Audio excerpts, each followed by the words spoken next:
নিজের মায়ের বোনের সাথে পরকীয়া করতে গিয়ে ধরা পড়েছে, মানে নিজের মাসির সাথে পরকীয়া করতে গিয়ে ধরা পড়ে গিয়েছে এই হিন্দু ফ্যামিলিটা।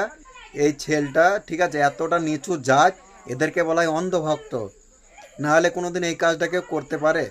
ভাই, ভাবা যায়, নিজের মাকে আপন শালি বানিয়ে ফেললো। মানে নিজে যার পেটে হয়েছে যে সন্তান, সে সন্তান নিজের মাকে শালি বানিয়ে ফেললো। মানে কি বলবো ভাই, যুগটা কোথায় যাচ্ছে কিচ্ছু বলার নেই।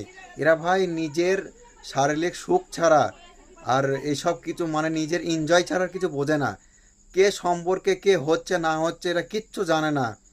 মানে কি বলবো, অন্ধভক্ত কাকে বলে? অন্ধভক্ত এইসব গোবর খেকো, যারা গোবর মাথায় গোবর পোড়া আছে তাদেরকে বলা হয় অন্ধভক্ত। এসব অন্ধভক্তদের নিচু জাত এরা, বুঝলে? এই জন্য মায়ের বোনের সাথে, আপন মাসির সাথে পরকীয়া করতে গিয়ে ধরা পড়ে গিয়ে এখন বিয়ে দিয়ে দিচ্ছে।